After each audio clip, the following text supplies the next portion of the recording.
Hi, ഇന്നൊരു butter chicken റെസിപ്പിയാണ്. എല്ലാവർക്കും ഇഷ്ടപ്പെട്ട ഒരു വിഭവമാണ് ബട്ടർ ചിക്കൻ എന്ന് പറയുന്നത്. ഈ ബട്ടർ ചിക്കൻ രൂപപ്പെട്ടതിനെക്കുറിച്ച് ഇൻട്രസ്റ്റിംഗ് ആയിട്ടുള്ളൊരു സ്റ്റോറിയുണ്ട്. 1950കളിൽ ഡൽഹിയിലെ ഒരു ഹോട്ടലിൽ ബാക്കി വന്ന തന്തൂരി ചിക്കൻ ബട്ടറും ക്രീമും അതുപോലെ തക്കാളിയൊക്കെ ചേർത്ത് മിക്സ് ചെയ്ത് രൂപപ്പെടുത്തിയെടുത്ത ഒരു ഡിഷാണെന്നാണ് പറയപ്പെടുന്നത്. പിന്നീട് അതിന് കുറേ രൂപമാറ്റം വന്നു. പലരും പല രീതിയിലാണ് ബട്ടർ ചിക്കൻ ചെയ്യുന്നത്. ഞാനിതിൽ ഒരു രീതിയാണ് ഞാനിവിടെ കാണിക്കുന്നത്. വളരെ ടേസ്റ്റി ആയിട്ടുള്ളൊരു ഡിഷാണ്. എല്ലാവരും ട്രൈ ചെയ്ത് നോക്കണം. നമുക്കിതിൻ്റെ റെസിപ്പിയിലേക്ക് പോകാം. ആദ്യമായിട്ട് നമുക്ക് ചിക്കൻ മാരിനേറ്റ് ചെയ്യാനുള്ള മസാല തയ്യാറാക്കാം. ഒരു പാനിലേക്ക് 2 ടേബിൾ സ്പൂൺ റിഫൈൻഡ് ഓയിൽ ചേർക്കാം. ഞാനിവിടെ സൺഫ്ലവർ ഓയിലാണ് ചേർക്കുന്നത്. 2 table spoon Kashmiri chilli powder ചേർക്കാം. നല്ലപോലെ മിക്സ് ചെയ്യാം.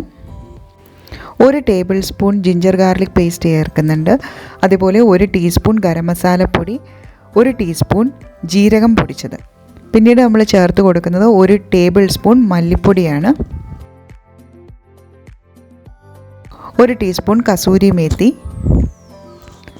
ചെറുതായിട്ട് അരിഞ്ഞു വെച്ചിരിക്കുന്ന മല്ലിയില, അതുപോലെ തന്നെ പുതിനയില, ഇത് രണ്ടും കൂടി ചേർക്കുന്നുണ്ട്. കുറച്ച് മഞ്ഞൾപ്പൊടി, ഏകദേശം 1/2 ടീസ്പൂൺ മഞ്ഞൾപ്പൊടി, ആവശ്യത്തിന് ഉപ്പ്, 1/2 കപ്പോളം തൈര്, അധികം പുളിയില്ലാത്ത തൈരായാലും ചേർത്താൽ മതി, ചേർത്ത് കൊടുക്കുക. എന്നിട്ട് നല്ലപോലെ ഇത് മിക്സ് ചെയ്തെടുക്കാം. ഇതിലേക്ക് നമുക്ക് ചിക്കൻ ചേർത്ത് നല്ലപോലെ മിക്സ് ചെയ്തെടുക്കാം. ചിക്കൻ ചേർത്ത ശേഷം നമുക്കിതിലേക്ക് 1 ടേബിൾ സ്പൂൺ നാരങ്ങ നീരും കൂടി ചേർത്ത് കൊടുക്കാം. ഞാനിവിടെ ബോൺലെസ് ചിക്കൻ അല്ല, ബോണോട് കൂടിയുള്ള ചിക്കനാണ് എടുത്തിരിക്കുന്നത്. നിങ്ങൾക്ക് ഇഷ്ടം ബോൺലെസ് ചിക്കൻ ആണെങ്കിൽ അതുപോലെ എടുക്കാം.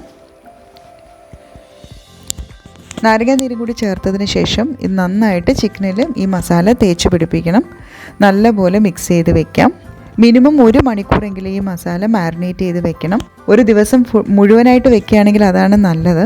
ഞാൻ ഏകദേശം ഇവിടെ 1 മണിക്കൂറാണ് മാരിനേറ്റ് ചെയ്യാൻ വെക്കുന്നത്. അതിനുശേഷം നമുക്കൊരു പാനിലേക്കിട്ട് ഈ ചിക്കൻ നമുക്ക് വറുത്തെടുക്കുമ്പോൾ ഒരുപാട് ഫ്രൈ ചെയ്യേണ്ട ആവശ്യമില്ല. ഞാനിവിടെ തന്തൂരി ചിക്കനായിട്ടല്ല ചിക്കൻ ഫ്രൈ ചെയ്യുന്നത്, സാധാരണ പോലെ ഫ്രൈ ചെയ്തെടുത്താണ് ചെയ്യുന്നത്. ഒറിജിനൽ റെസിപ്പിയിൽ തന്തൂരി ചിക്കനാണ് ബട്ടർ ചിക്കൻ്റെ പീസായിട്ട് ഉപയോഗിക്കുന്നത്. ചിക്കൻ ഒരുപാട് ഡ്രൈ ഫ്രൈ ആയിട്ട് എടുക്കേണ്ട ആവശ്യമില്ല, ചിക്കൻ വെന്താൽ മാത്രം മതി. പിന്നീട് ഒരു പാനിലേക്ക് 2 ടേബിൾ സ്പൂൺ എണ്ണ ഒഴിക്കാം. അതിലേക്ക് കുറച്ച് ജീരകം ചേർക്കാം. പിന്നീട് നമ്മൾ ചേർക്കുന്നത് സവോളയാണ്. അതിൻ്റെ കൂടെ തന്നെ ഒരു ചെറിയ കഷ്ണം കറുവപ്പട്ടയും 2-3 ഏലക്കയും കൂടി നമ്മൾ ഇതിനകത്തേക്ക് ചേർക്കുന്നുണ്ട്. ഇതെല്ലാം കൂടി ചേർത്ത് നന്നായിട്ട് വഴറ്റിയെടുക്കാം. ഇതിനോടൊപ്പം തന്നെ നമുക്ക് വേണമെങ്കിൽ 2 കഷ്ണം ഇഞ്ചിയും, ചെറിയ കഷ്ണം ഇഞ്ചിയാണ് ചേർക്കുന്നത്, 2 പച്ചമുളകും കൂടി ചേർക്കാം. കുറച്ച് കശുവണ്ടി, ഏകദേശം ഒരു 10-15 കശുവണ്ടി പരിപ്പ് ഇതിലേക്ക് ചേർത്ത് കൊടുക്കുന്നുണ്ട്. പിന്നെ 3-4 വറ്റൽമുളക്, ഇതെല്ലാം ചേർത്ത് നല്ലപോലെ വഴറ്റിയെടുക്കാം. പിന്നീട് ചേർക്കുന്ന ഏകദേശം 1 ടേബിൾ സ്പൂൺ ഇഞ്ചി വെളുത്തുള്ളി പേസ്റ്റാണ്. കുറച്ച് മല്ലിയിലയും പുതിനയിലയും കൂടി ഈ സമയത്ത് ചേർക്കുന്നുണ്ട്. ഇതും നല്ലപോലെ ചേർത്ത് വഴറ്റിയെടുക്കാം. ഈ സമയത്ത് നമുക്ക് ഏകദേശം 1 ടേബിൾ സ്പൂൺ മല്ലിപ്പൊടി ചേർത്ത് കൊടുക്കാം. 1.5 ടേബിൾ സ്പൂൺ കാശ്മീരി മുളക് പൊടി ചേർക്കാം. കുറച്ച് മഞ്ഞൾപ്പൊടി, ഇതെല്ലാം കൂടി ചേർത്ത് നല്ലപോലെ മൂപ്പിച്ചെടുക്കാം. ഏകദേശം 1 ടീസ്പൂൺ ഗരം മസാലപ്പൊടിയും കൂടി ചേർക്കുന്നുണ്ട്. 1 ടീസ്പൂൺ കസൂരി മേത്തിയും കൂടിയാണ് പിന്നീട് നമ്മൾ ഇതിനകത്തേക്ക് ചേർത്ത് കൊടുക്കുന്നത്. നല്ലപോലെ ഇളക്കി യോജിപ്പിച്ചെടുക്കാം. മസാല മൂത്ത് വരുമ്പോൾ നമുക്ക് അതിലേക്ക് ചെറുതായിട്ട് അരിഞ്ഞു വെച്ചിരിക്കുന്ന തക്കാളി ചേർത്ത് കൊടുക്കാം. ഏകദേശം ഒരു 6-7 തക്കാളി ഇതിനകത്തേക്ക് നമ്മൾ ചേർക്കുന്നുണ്ട്. തക്കാളി നല്ലപോലെ വെന്തുടയണം.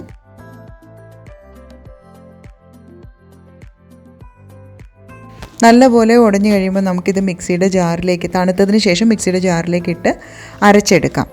നല്ല പേസ്റ്റ് പോലെ അരച്ചെടുക്കണം. സാധാരണ നമ്മൾ പേസ്റ്റ് പോലെ അരച്ചെടുത്തിട്ട് അരിച്ചെടുക്കുകയാണ് ചെയ്യുന്നത്. ഞാനിവിടെ അരിച്ചെടുക്കുന്നൊന്നുമില്ല, നല്ല പോലെ പേസ്റ്റാക്കി അരച്ചെടുക്കുകയാണ് ചെയ്യുന്നത്. ഇതിലേക്ക് 2 ടേബിൾ സ്പൂൺ ബട്ടർ ചേർത്ത് ഉരുക്കിയെടുക്കാം.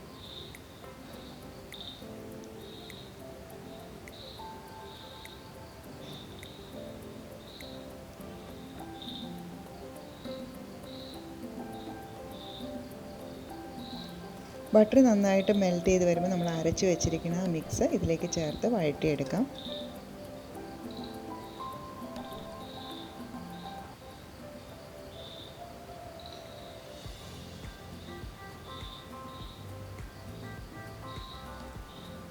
കുറച്ച് വെള്ളവും കൂടി ചേർത്ത് നമുക്ക് ആ അരപ്പൊന്ന് ലൂസാക്കി എടുക്കാം.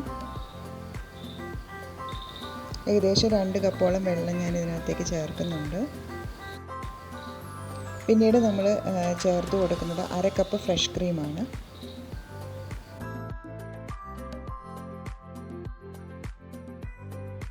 Please like, share and subscribe.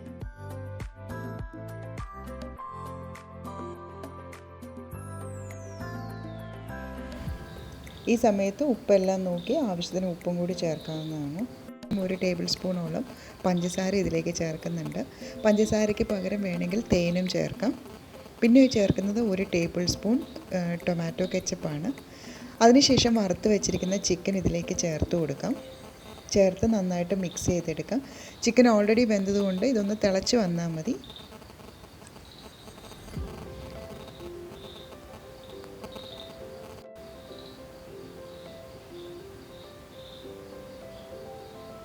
ഇതിനകത്ത് കുറച്ചൊരു മസാല കൂടി നിൽക്കുന്ന ഒരു ഗ്രേവിയാണിത്. നമുക്കിതിൻ്റെ മസാലയുടെ കുത്തൊക്കെ ഒന്ന് മാറ്റണമെന്നുണ്ടെങ്കിൽ നമുക്ക് ആവശ്യത്തിന് പാല് ചേർത്ത് കൊടുക്കാം. ഏകദേശം 1 കപ്പോളം പാല് നമുക്കിതിനകത്തേക്ക് ചേർത്ത് നമുക്കൊന്ന് ഇതിൻ്റെ ടേസ്റ്റ് ഒന്ന് ബാലൻസ് ചെയ്തെടുക്കാം.